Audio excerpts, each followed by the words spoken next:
Happy New Year and welcome to 2025 and Two Restless Retirees Season 7. My name is Peggy. And I'm Derek. And we are very excited that you've joined us today.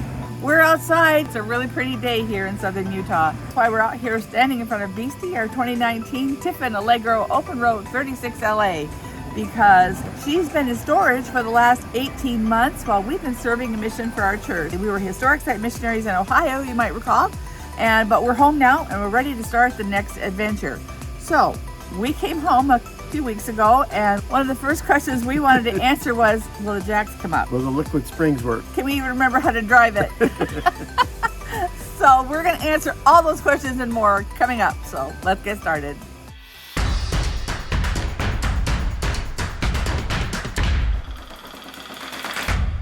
BEESTEE's been in storage for about 18 months. We did that in the spring of 2023, just before leaving here for Ohio.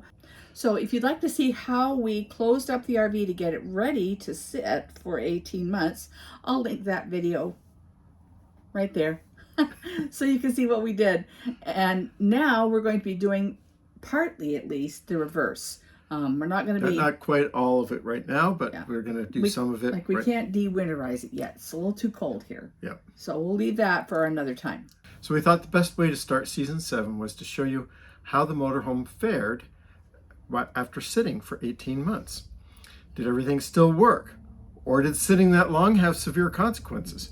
We were especially concerned about whether the jacks and the liquid springs would come up. So we immediately got the oil changed.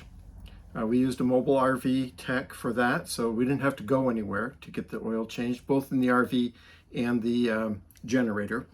And then we wanted to get the curb weight, which meant that we needed to get the motorhome so that it could travel on the road and we could drive to a scale. So the first thing I did was uncover the tires. I checked the tires to see if they were in good condition, whether there's any cracking or anything like that. And then I got them aired up. Tires always lose a little bit of air over time. And so having sat for 18 months, they'd lost a fair amount. And so I needed to give them some more air. I was afraid they'd be square. They were sort of flat on one side, but it didn't take too long for that to change. I also cleaned the jacks and did dry lube on them. And then it was time to see if the jacks would come up. So take a look.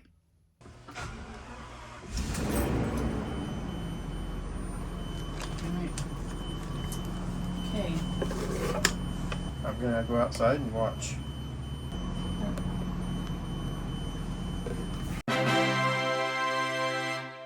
We've kind of been a little panicked about this, but they're all up. They're all up. Yay! So good, so good. Next up was the liquid springs. Now we had the rear liquid springs put on in the Tiffin factory in 2019 when we ordered the RV. Then in 2022, we went to Lafayette, Indiana, and had the front liquid springs added. And we love them. They make driving the RV a lot easier. Yeah, but they've been sitting in the down position for 18 months.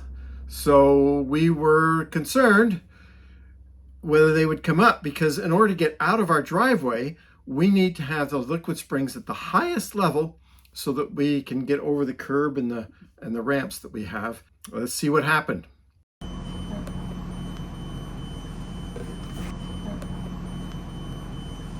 That was another happy moment when the liquid springs came to life. It was wonderful. Perfectly. We didn't have to reboot them or anything. It was amazing. Great. So thank you to Liquid Springs because they're completely awesome.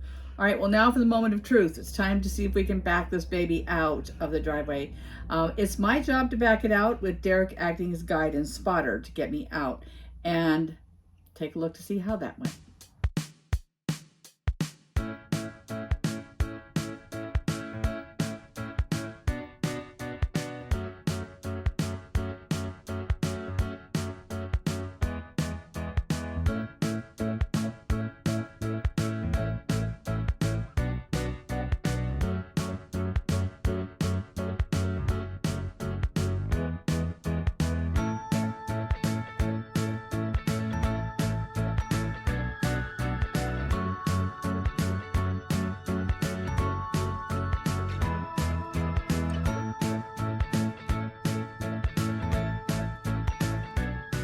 All right. Well, with Beastie out on the road, like, well, that's, 3 big things out of the way. Let's see if we can still drive it. That was the next question.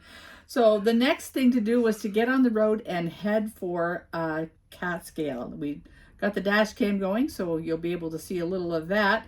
There is a Catskill in St. George, but we opted to go to Littlefield, Arizona, because it's far easier to get into. And it also gave us a chance to drive the RV a little bit too. We just wanted to drive it. It wouldn't have made fun to just drive it through streets of St. George, but we could have done that, but we opted instead to go through the Virgin River Gorge, which is gorgeous, and head to Littlefield to a brand new TA Express that's there. I don't think it was there when we left. No, it's brand new. We filled it with gas, but we didn't have any water or food in it, things like that. But we did account for that because we're not ready to put water in at this point. But we did count that into the total.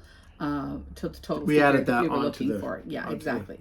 So I really like the Weigh My Truck app. It's part of the Catskill system. You download it, get signed up for it, and then when you want to weigh your RV, you just have to drive onto the scale, type in the number of the scale that you're at, answer a couple questions, and boom, you've got your weight. It shows you the front axle, the rear axle, the trailer, all separate, and you know exactly what you have. Now, this time we didn't have our tow vehicle with us, so we just had the front axle and rear axle weights.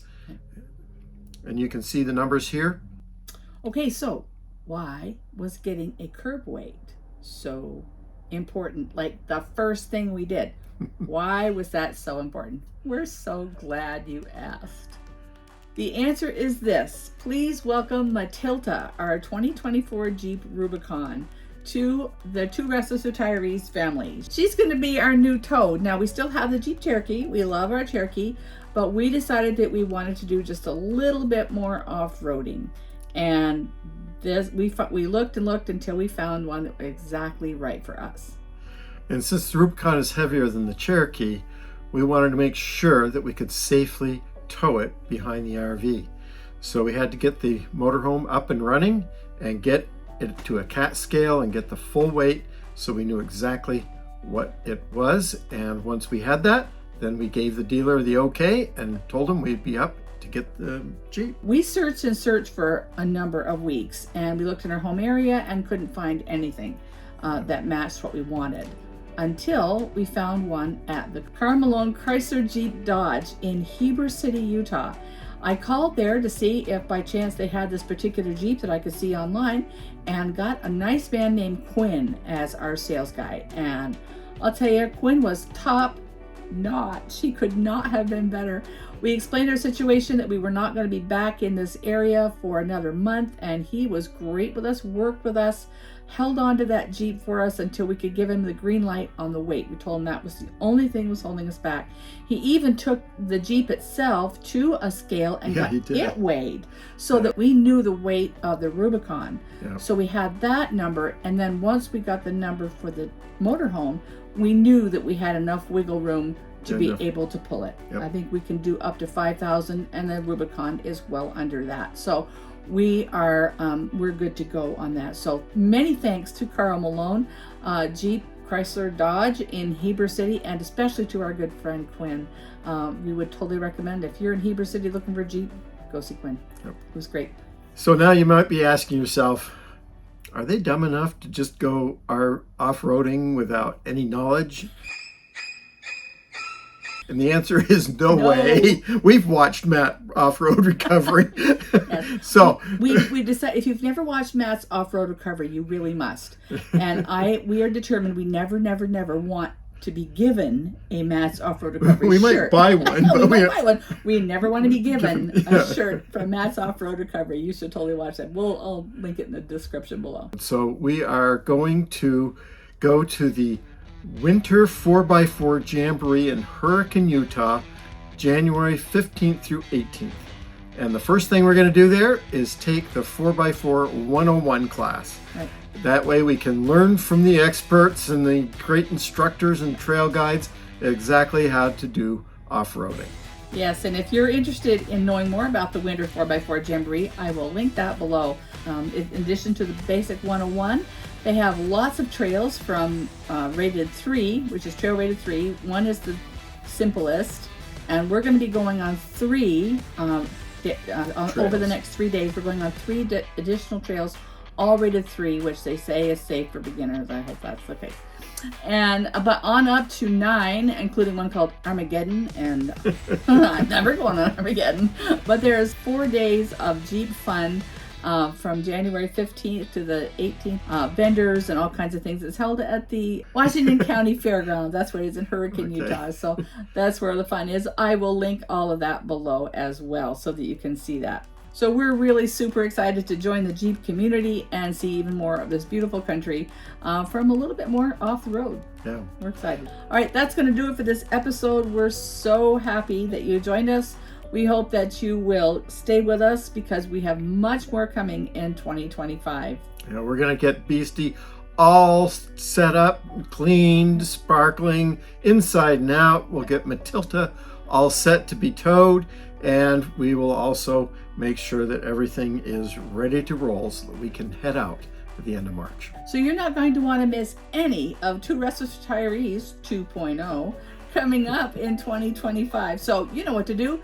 Hit that subscribe button. If you like this video, give us a thumbs up, ring the bell to get notified. And be sure to tell your RV and Jeep friends to come along with us as well. And so until next time, Restless friends, you take care. Bye.